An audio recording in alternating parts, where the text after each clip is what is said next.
Hey guys, Dave from Nerdarchy, for nerds, by nerds, hang out with this nerd. Nerdarchy's Ted. And today we're talking about adding new magic items to your D&D game. Hey, no arms? No problem.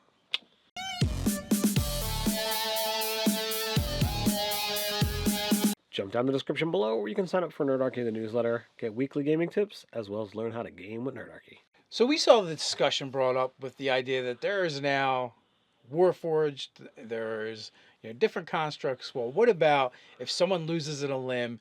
Can they replace said limb with maybe some construct parts? Construct parts, automatons, constructs.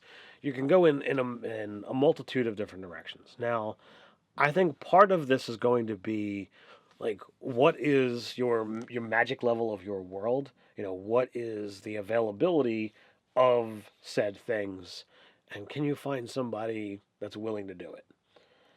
So you've actually done a little bit of this in your game, your actual game. Mm-hmm. They weren't robot parts, but they were spare parts. So in my game, I actually had a fiendish creature who had like removed body parts from a variety of different things, and it's like, oh well, I could attach it to you for a price and blah blah blah. And I was offering tails and wings and extra arms and eyes and an assortment of different organs and what have you, and it was a fun, bizarre little encounter that kind of spooked half of you guys out. It's like, oh yeah, I'm not really happy about that option. Right, you were actually surprised when all but one person in the party declined. Yes, it was kind of like, oh, okay, well, I mean, I was happy that it had the creep factor that I was going for, and you guys were turned off by it. But I mean, you got a bunch of elves, like they don't want demon arms. Now, so I would go out, on a limb here and hazard to guess that you're okay with this kind of thing in your game. Absolutely no problems with it whatsoever. I think that if you offer this up as a thing, and there's enough magic there to support it, then by all means, why wouldn't you have it? If I can make a robot, a construct out of stone, out of iron, and animate it, why can't I make a smaller version, stick it onto your arm, and have the magic that animates it linked to your own thoughts? Yeah, it's not going to have the senses, like, oh, I touch the metal and, well, I feel it on my arm. But, then again, if you really wanted to get in there, you could. Like, it's open to so much interpretation. Why not? I mean, there is precedent for, adding and grafting parts on for previous editions. Even in this edition, I can only imagine and hazard to guess there is still the hand and eye of Vecna. Like, they're iconic. They're probably not going to go anywhere. So sure, it can be done. Why not to a lesser degree? Why not a crafted item for a limb or even an eye? And you've actually gone into a completely different direction with the version of Warforged in our world. Yes, the Vargarians, and they kind of make a practice of assimilating other species and races into their fold and sticking Warforged parts on them and getting rid of some of their pesky organic parts.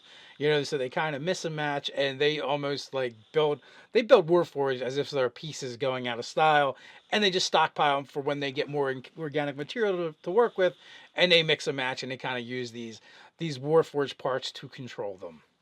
So that to me speaks to okay, well, you can certainly attach these, magical construct parts to organics and still have it function. Yes, although you may not want to do it in the game that I'm running because it may have a totally different connotation. Yeah, they're definitely my version of an arcane Borg from Star Trek. So, they do have the hive collective mind, and they all kind of get linked together. But yeah, you could definitely create, construct parts, clockwork parts, and insert them in onto the player characters and use them kind of like magic items. Whether they're willing to get rid of their organic parts and replace them, or if they so happens that they happen to have lost a limb or a hand or a leg or something like that, that they can just replace it with these parts. And then you just determine, well, is it a magic item?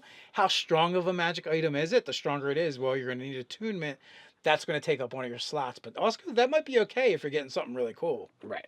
Now, if you go back to 3rd edition, I thought the Warforged in Eberron was really awesome, and I felt that like they had all of these Warforged specific feats to add these different parts. You could get wings and tails and what have you.